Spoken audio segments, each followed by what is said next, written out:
ボスラッシュスタートです。ボス7体との連戦バトル、正直なかなか難しいですよね。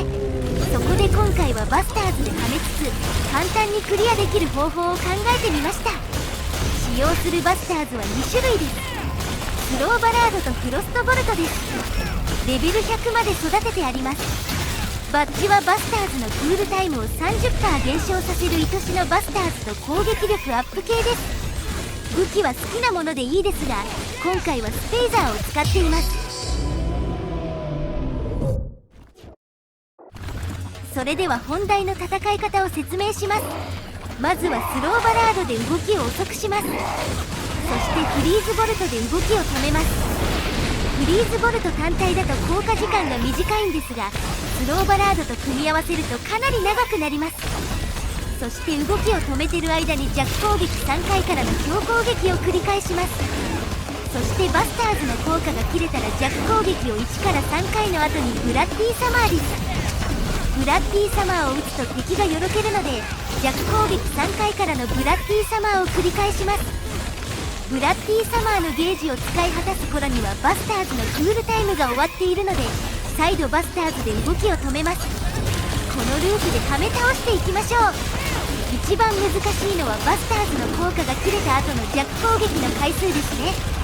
タイミングによっては3回も攻撃する暇がないので、安全に行くなら1回だけでもいいかと思います。とにかく攻撃を食らう前にブラッディサマーでよろけさせましょう。またボスラッシュではバスターズのクールタイムが引き継がれるので、最初はブラッディサマーで時間を稼ぎましょう。ループの最後のところから始める感じですね。バスターズで動きを止めて一方的に攻撃します。ここはもう連打ですね。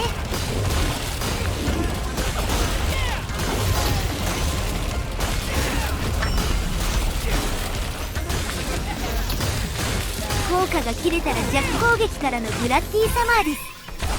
あとはゲージがなくなるまで弱攻撃3回からのブラッディサマーです。そして再び時間停止ですね。やっぱ動きを止める系の能力はチートですね。このループは愛しのバスターズのバッジがないと成り立たないので、必ず手に入れましょう。確か最終ステージの道中で拾ったんだと思います。もしも持ってなくても少しの間逃げて待てばいいので、完全にはめれなくてもかなり楽に倒せるかと思います。最後にもう1点補足です。フリーズボルトよりもスローバラードの方がクールタイムが長いので、先にスローバラードを発動するとちょうどいいです。動きを止めるタイミングが少し遅れてしまいますが、クールタイムの管理は楽になります。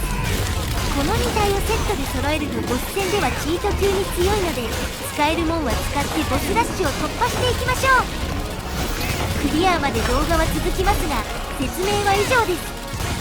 今すぐ動画を閉じてバスターズを育てに行きましょう。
最後と言いつつ、このボスだけは補足があります。このボスは左から攻撃してった方がいいですね。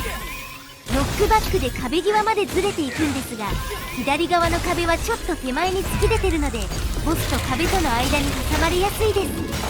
なので右側の壁に進んでいくように左側から攻撃すると多少戦いやすいかと思います。とにかく動かれると厄介なので、ちょっと早めにブラッキーサマーで動きを止めましょう。